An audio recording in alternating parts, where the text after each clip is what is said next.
Welcome to this natural gas update. I want to say at the outset that these are just my ideas. I'm quite often wrong. Like all analysts, all traders, we don't get things right all the time. So what I'm sharing with you right here is just my thoughts, and they could be completely right or they could be completely wrong. All I aim to do is to be right more often than I'm wrong, and in the meantime manage risk, and that's the way you need to do things. I did put a tweet up on this recently, particularly talking about natural gas. Natural gas offers fantastic trading opportunities, but it's also a very volatile and difficult commodity to trade. So you've got to be really aware of your risk parameters, your risk management, and also aware that you're not going to get it right all the time. I don't care what people say on YouTube videos and on Twitter about their perfect winning rate and about how they nail it every time. If that's what they claim, quite frankly, they're just flat out lying. I don't claim any such thing. Sometimes I get it right, sometimes I get it wrong. Recently, I've been right more often than I've been wrong. And actually, in general, I seem to be able to trade natural gas pretty well. Out of the last 15 trades I've taken, I've lost one. So that's a pretty good track record. But it's not always going to be like that. And sometimes it could be 1 out of 15 trades that I win and the rest I get wrong. I don't know. As I said, it's a very volatile and sometimes unpredictable commodity. And there are all sorts of factors affecting natural gas, not only geopolitical factors like we've just seen now with the Russian so-called coup, who knows what it was, but there are things like weather and drilling and costs and pipelines and supply and demand and rhetoric when it comes to green energy and policy decisions at various levels of government and even at municipal levels that can affect the price. So it's prone to all sorts of fluctuations which are sometimes pretty unpredictable. Having said all of that, I'm going to give you my best analysis, my best ideas on this, and they're based mainly on technical analysis when it comes to gas. There are various fundamental factors, but there are so many to keep track of, and there are a lot of people that are better than I am at doing all of that, so I'll leave that up to them. I tend to think that those factors are mostly baked into the price charts, and that we can glean a huge amount of information by looking at the price chart. So that's what we'll do today. So let's go straight into it. I've got my broker's chart on here. This is the natural gas July contract with Black Bull. And remember, next week we're about to roll over into the new contract, into the August contract. That takes place on the 27th or the 28th, depending on your broker. This is the daily chart on natural gas on my broker. We'll have a look at the NYMEX chart after this. We saw a big surge higher on Friday, but it was an interesting day because we moved up a little bit. We had a sudden collapse and then a dramatic move higher. And you'll see this particularly on the shorter term chart. So let's have a look at the 4-hour chart. On the 4-hour chart, you can see that having reached this crucial level at around about $2.67, we actually moved back down pretty sharply, all the way back down to $2.47. And then we moved back up to the $2.60-61 region. And then we started to fall off quite quickly towards the end of Friday. But then the last 2 4-hour candles on Friday are huge bullish candles. This makes me wonder if there wasn't a leak or prior knowledge about this so-called Russia coup attempt by the Wagner Group, which turned out in the end to be damp squib. I think the political repercussions of it, even though they did turn around, and seemingly the coupineers have turned around the Wagner Group and gone back to their positions, I assume, in Ukraine. But I think there are far deeper political implications of the whole thing. So despite the fact that this coup seems to have been averted, there are bound to be jitters in the market about the potential fallout of what actually happened over this weekend, even though no one really understands it. And I think the fact that people don't understand what really happened could be the cause for jitters going into the market in this coming week and perhaps in weeks to come. And I think there are implications with the Ukraine situation. I think there are implications with governance in Russia in general. So all sorts of things may or may not affect the market. I think what will happen, though, is that we will see some potential flows into dollar and into gold, and potentially some strengthening in the price of natural gas and crude oil. So we ended up on Friday closing at around $2.72. We didn't reach my take profit region of $2.78. So I've still got a 25% long position on this. I'll show you why I think $2.78, perhaps slightly higher than that, sensible levels to take profit and where this might turn around. On this 4-hour chart, I've got these channel lines drawn in. And I've also got the Fibonacci retracement study drawn in from $3 down to the low just below $2. And that level in pink there at $2.78 is the 78.6% Fibonacci retracement, one of my favorite Fibonacci levels. If this trend's going to turn around, it probably will be at the $278 level or at this channel line, which would take the price up to about $2.80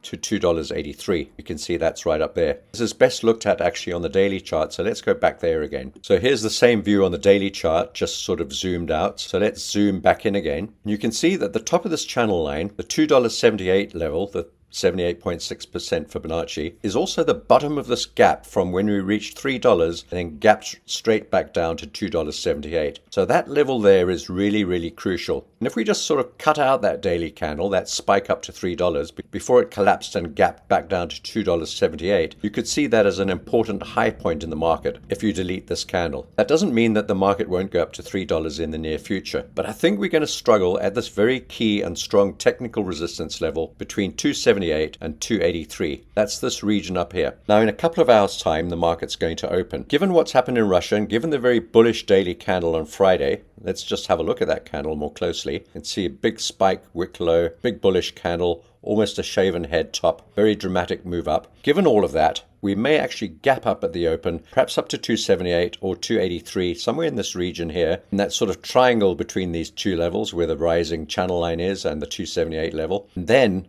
perhaps move back down again, fill the gap, and continue back downwards. That's, I think, the most likely scenario. So I'm going to try and draw that out for you, and that might look something like this. Let's say the market opens somewhere around about 275 to 278, little gap higher, and then moves up perhaps just to 278, but potentially up to this channel line, something like that, and then comes back down to fill the gap. And once we've filled that gap, that's probably where people will be looking for the market to hold up and move higher, expecting a break higher through the channel line up towards $3. It's very possible that that could happen. Alternatively, once we get there and fill that gap, price could then retrace downwards and start to move lower into some of these support levels below us. The question is, where is the support likely to be? And are we going to remain bullish? Where will we be looking to buy natural gas if we do see that sort of pattern? And we'll have a look at those retracement levels in a little while. The other option is, whether we gap up or not, is that we move up, test that channel line, come back down towards this sort of level where we are now, perhaps if there's a gap, fill the gap, and then burst up through this channel line up to the $3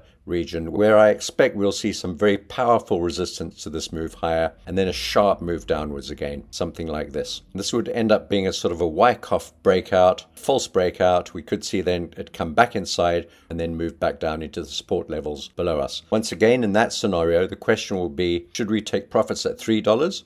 Or should we take profits at the retests of this channel line from the top side, if that fails? Or should we take profit when we hit the underside of this channel line at about $2.80 to 83, somewhere around there? One more possibility, and we'll keep this in red, is that we actually gap lower over the weekend. If there's some relief over the sense that this coup was averted, everything's going to return to normal, the dollar doesn't actually rally very much, gold doesn't gain any strength, natural gas comes off a bit because there's no perceived supply shock, etc. And we gap down or open at the same price and then just begin to move straight down towards some of these support levels. And once again, the question will be, where are these support levels that we should be looking for to rebuy natural gas? All right, so I think those are the possibilities. I'm sure there are some that I haven't thought of, but I think those are the main possibilities. So in summary, we've got resistance above us at 278. That's the 78.6% Fibonacci. Then we've got resistance at around about 280 to 282, 283. That's this rising channel line. And then if we get through all of that, which I think will take quite a lot of work and effort, and we may not even do it, we've got the big $3 level above us, which I think might be the cap or the top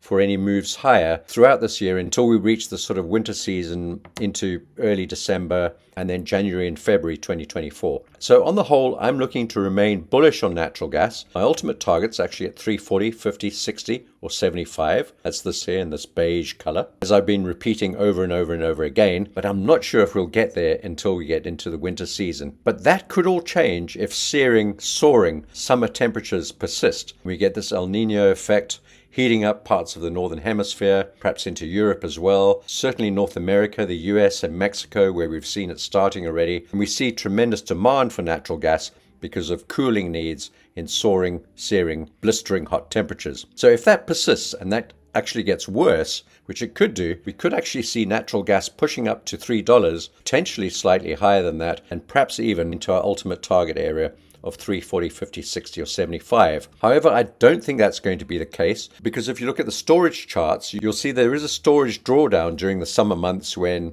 the demand for natural gas increases due to cooling requirements, but it's not nearly as dramatic as the drawdown that we see during the winter months. So even if we get an extraordinarily hot summer, the drawdown on natural gas storage will not match anything near the drawdowns that we see during the winter months. So we might get a slightly higher demand, but I don't think that's going to push us up to 340, 50, 60, or 75. I think that could push us up to $3 though. So my approach to this, I think, and this may change depending on how the market opens, is that I'll be looking to take profits somewhere between 278 and 283. We might just gap straight up to there at the open tonight, in which case I'm going to take profit somewhere near the 78.6% Fibonacci at 278, or the top of this rising channel line at around 280. That'll be my goal and my target for now. Take profit. I'll be out of natural gas. I'll be completely flat. One of the other reasons I want to do that, apart from there being really good technical resistance and an obvious place where a lot of people will be taking profit, and there won't be any fresh buyers probably entering into the market, perhaps apart from a few FOMO buyers, is that we've got the rollover coming up on the 27th or the 28th next week, depending on your broker. The rollover can cause all sorts of price adjustments. Having said all of that, the August contract, as at today, is priced at around about $3.50, and actually historically over the last 5 years that August contract increases to around about $3.78 towards the end of July. So if anything, the futures pricing and also the balance of positions shown on the COT report, I put a tweet up on there, you can go and have a look at that COT report, but shows that even though positions are kind of relatively well balanced, if anything, they seem to indicate that the market's more likely to lean to the long side. So it could be, once again, that the rollover actually pushes the price higher and that we gap higher on the rollover rather than lower. And again, depending on your broker, some of them sort of ease into that price adjustment over this coming week. Some of them will just change contracts and your price will change according to the new contract, in which case you may actually get a bump up. Or if you're trading things like BOIL and UNG, who knows? I really don't trade those instruments, ETFs, derivatives, whatever you want to call them, but they behave in strange manners which I don't quite understand myself. Some of you that do trade those will know how they deal with contango and adjustments between contracts. I really don't know, and I don't feel qualified to comment on that. So in summary, overall, I think this is looking quite bullish, but I'm not sure, first of all, that we're going to get through $2.80, and then secondly, whether we're going to get through $3. Having said that, it is possible that we could reach up into $3.40, 50, 60, or 75, and I'll be left behind. That's a risk I'm willing to take. For now, I'm taking profit at around 278 to 280. I'm going to take all of my positions off the table. I'm going to wait for the rollover on the 28th in my case, and then relook at the positions. There's no need to FOMO into this. Yes, it does look bullish. It does look like we're going to test this channel top. It does potentially look like we're going to test $3. But despite all of the bullish indicators, the bullish futures prices, the heat wave that's taking place in parts of North America and Mexico and potentially moving into Europe, I'm a little bit worried about people FOMOing in to long positions at this current level, and that the greed factor and the euphoria that's going into these markets is a sign that we're going to have quite a sharp retracement. So that's how I'm playing my cards. And once again, as I said at the beginning of the video, I could be completely wrong, and I'm often wrong. In this case, if I am wrong, I'll still be taking some profits off the table. And the only thing that's going to happen is that I'll possibly miss out of a FOMO rally, taking us up into maybe $3 and maybe even a spike through $3, just to clear out some short positions and to get some FOMO bulls on the wrong side of the market before the market comes back in again. I don't think we need to worry that there won't be other opportunities to buy. The market's bound to correct. Bear in mind there are also several bearish factors in play. One of them is an impending recession, potential drop in demand, dollar fluctuations which are very precarious, and really people are betting on both sides of the dollar in big numbers. There are people that are mega bulls on the dollar. There are people that are mega bears on the dollar. I don't think any of this has been resolved. And then we've got the interest rate differentials between countries fluctuating like crazy at the moment. Some central banks are raising interest rates still. The US is talking about 2 more rate hikes, but we don't know if they're telling the truth or not. We've got other countries that have talked about raising, talked very hawkish, but we're not sure if they're able to continue to raise. Places like Europe, where countries like Germany and potentially France are slipping into recession. The Bank of England and the UK, which is talking very hawkishly, we're not too sure if they're going to be able to continue to raise rates, even though the inflation rate's through the roof. They're stuck between a rock and a hard place. So these interest rate differentials are going to play a big role in the dollar. The dollar plays a big role in the price of gas. And then impending and looming doom and gloom recession talk is weighing upon everything. And we've got stock markets which are potentially going through this sort of second tech blowout rally, similar to the 2000s, which may be coming to an end. So it's a very, very uncertain market. And then, of course, throw into all of that this whole Russia attempted coup, which may or may not be bullish or bearish, may or may not have long-lasting or long-reaching effects. Very difficult to tell. So it's probably best to err on the side of caution and take profits on the table while you can. Let's wait to see how the market opens later on today. Let's see what happens at the rollover. And let's look for pullbacks to buy into a market, which I think ultimately is heading higher towards $2.80. And then $3, where I think we may stay stuck for the rest of this year, and then up to $3.40, 50, 60, or 75. And who knows, it could go even further. But I think it's prudent to wait for pullbacks to buy into dips. So now the question is, where are the levels into which we want to buy? I think that's pretty easy. I don't think that's the most difficult question. We know where the levels are below us. We've drawn them out week after week after week. And I've still got these levels on my charts. We can start at $2. That's the obvious level. But I think we've moved beyond there now. We've started to move up. We've created higher ledge levels, higher ledges upon which to build. And that starts at $2.15. Then we got this region here starting at about $2.24 to $2.30. Then we got this $2.35 level up to about $2.45, this area here. And then if we continue to hold above this $2.67 level, this sort of top gray area, and hold above there and begin to form a new ledge there and carve out a new bottom and begin to move higher, then that'll be an obvious level. If we do start to see pullbacks at this stage, I think we're going to use these lower levels as support. I think we'll start at about $2.25 to about $2.30 and look for dips down there. We want to hold above this rising trend line. Actually, I want to see that trend line develop. We've got 3 touches of that trend line now. I'd like to see about 5 touches of that trend line. So I'm going to consider this to be 3 touches. There's the first one where it started, then the second touch, then the third touch. I think we can get another 2 touches of this trend line before it becomes exhausted. So if we just move this chart along here, you can see how this trend line, it's rising quite sharply. And right now, the trend line sort of intersects this ahead around 230, and in time to come, in days to come, after the rollover, then you can see the trend line meets this next ledge support level at around 235, and then so on and so on and so on as we move up. Let's have a look at a 4-hour chart. So there's the same thing on the 4-hour chart. What I'm going to do is actually remove these moving averages just to clean up the chart a little bit, like that. You can see how beautifully we've traded within this channel, and there's no reason at this point for us to believe that this channel is going to change or break. We've only got 3 touches at the bottom, as I pointed out. You could call this 4 touches, I suppose, but I'm going to call that area 1 touch because it was, within a relatively short period of time that we formed this sort of group of touches with these spike lows. Remember, we were looking at these spike low candles or wick low candles and commenting on how powerful they were and how indicative they were that that channel line was going to hold, which it did. And you can see this level here at $2.45. This yellow zone is the next ledge that we've formed. So that'll form a pretty important support level. So just looking at the shorter term chart, we've got this 245 level, and then we've got these levels below us down towards this rising channel trend line bottom. So in the first instance, I see this area here at around 245 down to about 235, where the pink and the orange zones are, as the key support level for now. So that's 235 to 245. If we can get a rally up to about $2.78 to $2.84, touch that channel line and begin to retrace, I'd expect the first attempt to hold, potentially confirm this as a bottom at around 245, allowing for dips further down. Bear in mind, if we do get back down there, I'll be out of the market. I'll be square, so I won't have any positions on. That will enable me to build you into a long position, as I have been doing up until now. So I'll probably try my first 25% long position at around about 245 to 250, somewhere in this region here. And then I'll begin to add as we move lower, hoping to hold above this trend line and this gray zone, and certainly above $2.15. So I'll probably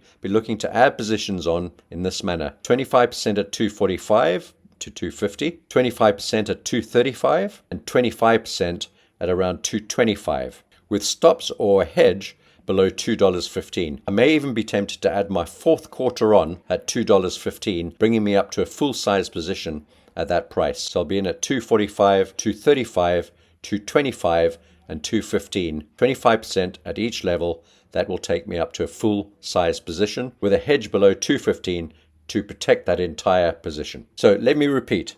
Quarter size positions at 245, 235, 225, and 215. Now it's possible I might not get filled on some or any of those. I might only get 2 of those filled before the market carries on upwards, or I might get all of them, or I might get 3 of them, or I might get all of them before the market begins to move higher, or I might get all of them before the market continues lower and I'm forced to hedge my entire position. But that's okay. That's a strategy I'm completely happy with. I don't think we're going to get below $2.15 at the extreme, and I think we probably won't get below $2.25. Let's have a look at the same thing on the NYMEX chart. This is just a slightly different perspective without the Fibonacci's, and I've just got different colored zones drawn in here which match my broker's chart, but the pricing's ever so slightly different, and levels are just fractionally different, and I don't have the Fibonacci's drawn in. This is the daily chart. I've switched this over to the 4-hour chart as well, and I want to remind you of the levels that I talked about on my broker's chart a few seconds ago. You'll see I've left the moving averages in on this chart, but let's have a look at those levels. If you remember, they're 245, so that's the top of this yellow zone and where that spike low is. And we've got 235, which is the beginning of this pink zone. It's also where the 200 period moving average is on the 4-hour chart. And we've got 225, which is the bottom of this pink zone. And then we've got 215, which is the sort of area of last defense. I'm not sure, as I said before,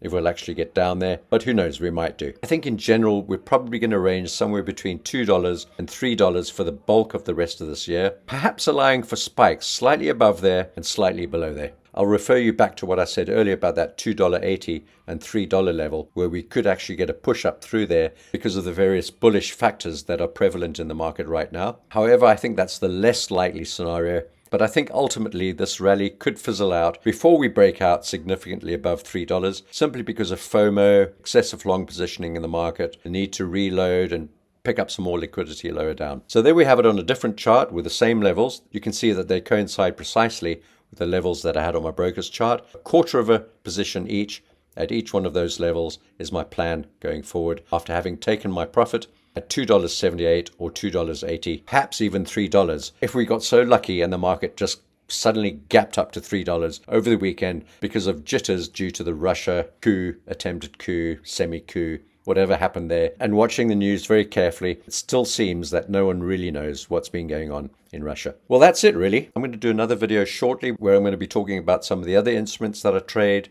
There'll be currencies, Brent crude oil, Bitcoin we'll have a look at, and a couple of things like uranium and gold and silver. But I'm going to save that for a separate video because this one's already got quite long, and I'm in danger of putting everyone to sleep on a Sunday night before a very critical and crucial and exciting, potentially at least, market open coming up in a few hours' time. Well, I hope you found that useful. If you've got any questions or any comments, please put them in the comments section below this video, and I'll try to respond to as many of those as possible. Or alternatively, if you want up-to-date trades, trade ideas, the trades I'm taking, etc., why not go across to my website and join our community. It's risk-free. There's a 30-day money-back guarantee. And if you don't like what you find inside and you don't get any benefit from it, you can simply cancel, ask for a refund, and I'll give you all of your money back. No questions asked, no quibbles, and no hard feelings. So the details are on my website. We've also got an MKT Redline channel in my Telegram where we send out day trades on Forex, and there are all sorts of other benefits of joining the community. I'm not going to tell you what they are in this video. Just go across to the link in my website. It's ArcisFX.